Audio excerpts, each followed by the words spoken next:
और बिल्कुल देखना ही है कि आज कौन सी टीम अगले मरहले में जाती है। एक और मैच उसको खेलने का मौका मिलता है इन दोनों मैचेस में। लेकिन इसके साथ साथ एक और चीज़ है कि ये आईसीसी की चैंपियंस ट्रॉफी की व्यूअरशिप के एतबार से एक बड़ी अच्छी चीज़ पाकिस्तान के नुक्ता निगाह से भी है सवेरा, क्योंकि पाकिस्तान मेज़बान था और उसकी व्यूअरशिप ने तमाम पुराने रिकॉर्ड तोड़ दिए हैं। और आईसीसी के सरबराह जो कि जय शाह हैं, उन्होंने कल इस हवाले से एक ट्वीट भी किया, लेकिन शायद वो ये भूल गए कि ये इस चैंपियंस ट्रॉफी का मेज़बान पाकिस्तान था। उन्होंने तमाम अदाद शुमार तो वहाँ पर बयान किए अपने एक्स पर, लेकिन वो ये भूल गए कि शायद इस मेज़बान मुल्क का भी उसमें कोई किरदार है।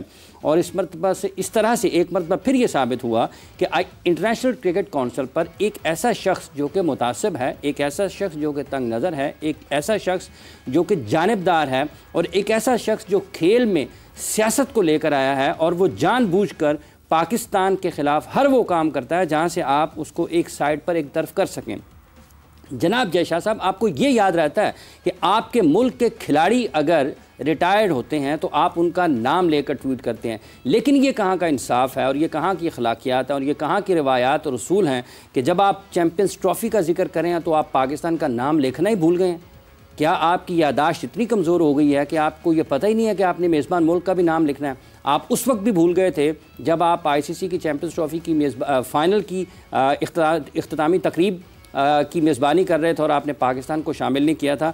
तो ये चीज़ें एक के बाद एक ये साबित कर रही हैं कि बैनुल-अक़वामी क्रिकेट को जय शाह जैसे एक मुतासिब और मोदी के नज़रिए को फ़रोग़ देने वाले शख्स से इस शुरफा के खेल को ख़तरा है और दुनिया को जल्द इस चीज़ का एहसास करना चाहिए। वो ऑस्ट्रेलिया है, न्यूजीलैंड है, जनूबी अफ्रीका है, बांग्लादेश है, वेस्ट इंडीज़ है, जितने भी ममालिक हैं, और पाकिस्तान क्रिकेट बोर्ड के चेयरमैन मोहसिन नकवी साहब को भी जो हालिया इक़दामात हैं जय शाह के, उस पर एक आईसीसी को भी ख़त ज़रूर लिखना चाहिए और रुकन ममालिक को भी लिखना चाहिए कि इस तरह के फ़ैसलों से क्रिकेट जो कि शुरफा का खेल है उसको दागदार किया जाएगा और उसका मुस्तकबिल ख़तरे में। यहीं से बात को पीएसएल के साथ साथ आगे बढ़ाएंगे। हमारे साथ मौजूद हैं इंटरनेशनल क्रिकेटर एंड कोच जनाब मुजाहिद जमशेद साहब। अस्सलाम वालेकुम मुजाहिद साहब, कैसे हैं आप?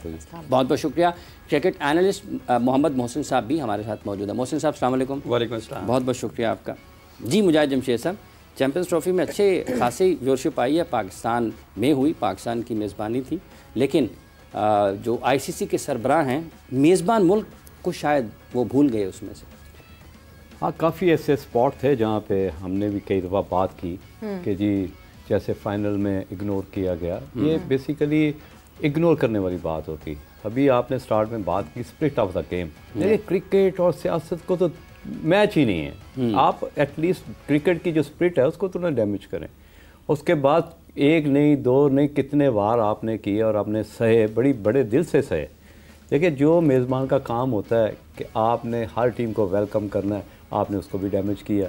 वो हर लिहाज से हमने देखा कि उन्होंने हमारी क्रिकेट, हमारे सिस्टम, हमारे जितने भी टॉप क्लास मैनेजमेंट के लोग हैं उन सबको उन्होंने डोमिनेट किया और हर जगह पे हमें लेट डाउन करने की कोशिश की। ये अब नो मोर पे आना चाहिए। अभी जो रिसेंटली जो उसने ट्वीट की सेम डे उसने मेरा विद इन नो टाइम उसने वो डिलीट भी कर दी। हम तो सिर्फ छोटे छोटे बच्चों में वो देखते हैं कि यार एक चीज़ कोई गलती करता तो कि मैंने तो नहीं की। तो ये तो नहीं ये तो ऐसे ही है छोटे से ही है वैसे। हकीकत ये तो फिर आपने सही बात की। ये मेंटली छोटे, ये तो ऐसा ही है, आप एक छोटी चीज़ मोहल्ले में बच्चा बेल बजा के दौड़ जाए, सेम है, बाहर कोई आए कौन सी पता ना चलेगा कौन है, वो जय शाह सी बेल बजा के दौड़ गया। बिल्कुल ऐसे ही हुआ। देखो ट्वीट ऐसे की ना, वो पोस्ट की और डिलीट कर दी। डरपोक आदमी है, डरपोक आदमी। क्यों जी मुझे बिल्कुल 100% एग्री। जैसे सवेरा ने बात की है कि हमें बीइंग ए होस्ट उस तरह के स्टेप हमने वो सारे काम किए जो कि इंटरनेशनल आईसीसी को खुश करने वाले काम किए। हमने स्टेडियम पे इतना रेनोवेट पे पैसा लगाया, सिर्फ ये कि हम जो बैनुल-अक़वामी मुकाबलों की मेज़बानी के तकाजे थे पूरे किए। देखिए, लेकिन आपने उसको डैमेज करने के लिए भी कोई कसर नहीं छोड़ी। तो ये चीज़ें नहीं होनी चाहिए और जो पाकिस्तान बीइंग ए होस्ट एक वैल्यू देनी चाहिए थी, उनको अप्रिशिएट करना चाहिए। एप्रिसिएशन ही मिली। आईसीसी शुड बी थैंकफुल, क्योंकि इससे पिछले जो आईसीसी के 2 इवेंट्स हुए, जो अमेरिका में वर्ल्ड कप हुआ, जो उसके बाद जो है वुमेन्स वर्ल्ड कप जो कि जिसको शिफ्ट करना पड़ा बांग्लादेश से यूएई, वो दोनों फ्लॉप गए एंड आईसीसी को उसमें नुकसान हुआ। तो इस पे तो हमें क्रेडिट देना चाहिए कि जी चैंपियंस ट्रॉफी जिसके होस्ट पाकिस्तान थे, they've done better। 19% ज़्यादा बेहतरी हुई जो 2017 में चैंपियंस ट्रॉफी हुआ था उसके मुकाबले में, यानी 8 साल बाद ये इवेंट रिज्यूम किया गया, उसके बावजूद उसमें जो है बेहतरी आई। देखें, उसमें पाकिस्तान का रोल आप कभी भी उसको एलिमिनेट नहीं कर सकते। ये क्रिकेट को वो पाकिस्तान की क्रिकेट पे वार वो आज से तो नहीं कर रहे ना जी। वो कब से श्रीलंका पे हमला होता है और कब से वो क्रिकेट के ख़िलाफ़ हमारे, ताकि पाकिस्तान में क्रिकेट ना हो सके, अगेंस्ट ऑल ऑड्स हमने हमेशा सर्वाइव किया। अब ये चीप हरकतें हैं, ये जो होता है ना, ये अभी आप सब कह रहे थे कि भूल गए, वो भूल तो नहीं गए, वो जानबूझ के करते हैं ऐसी हरकतें। और ये कमज़ोर आदमी की, एक कमज़ोर सोच की, एक नेगेटिविटी की एक सोच होती है, इससे ज़्यादा ये कुछ नहीं होती। और दुनिया तो देख रही है ना। नहीं, अगर भूल भी गए हैं मोहसिन साहब, तो अगर किसी की याददाश्त कमज़ोर है तो उसको तो वहाँ पर होना ही नहीं चाहिए। फिर वो याददाश्त साइन करे भूल जाए, याद दिलाने के लिए हम हैं ना जी। हाँ, साइन करे भूल जाए। तो इसलिए देखें, जितने भी, जब भी पाकिस्तान के साथ क्रिकेट खेली जाती है, पाकिस्तान में क्रिकेट खेली जाती है, पाकिस्तान कहीं जाके क्रिकेट खेलता है, तो हर जगह एक क्रेडिबिलिटी है। हमारे टूर्नामेंट की भी एक क्रेडिबिलिटी है, हमारी टीम की भी एक क्रेडिबिलिटी है। और जिस तरह आपने कहा कि हमारे रेवेन्यूज़ भी बेहतर हैं, ऑलवेज बेहतर हैं। तो पाकिस्तान को जब भी आप उसमें से एलिमिनेट करेंगे, निकालने की कोशिश करेंगे, तो पॉसिबल तो है ही नहीं है कि एशिया से क्रिकेट हो रही हो और पाकिस्तान उसमें ना हो। तो कैसे आप समझते हैं कि कोई देखने वाला भी होगा? मुझे ऐसा, ये जब हम इस एशिया की क्रिकेट की बात कर रहे हैं, फिर अब बांग्लादेश की सीरीज़ भी होनी है, पाकिस्तान सुपर लीग के मैचेस भी बड़े, कल का जो मैच है, एक चीज़ उसमें आपसे जानना चाहूँगा कि एक शख्स किसी टीम का कप्तान है, 20 ओवर उसकी टीम पूरे बॉलिंग करती है, 200 से ज़ायद रन हो जाते हैं, लेकिन कप्तान अपने 4 ओवर पूरे क्यों नहीं करता? कई दफ़ा होता ये है कि एक प्लेयर एक एंड से डोमिनेट कर रहा होता है, तो उस पर आप कई दफ़ा अपने पे उस तरह लोड नहीं डालना चाहते, या डरे हुए फैसले करना नहीं चाहते आप कि अगर मुझे एक ओवर में 20-25 रन पड़ गए तो सारा मैच का मुद्दा मेरे पे पड़ जाएगा। तो ये वो डर होता है, फियर होता है, ऑप्टिक्स ख़राब नहीं करना चाहते।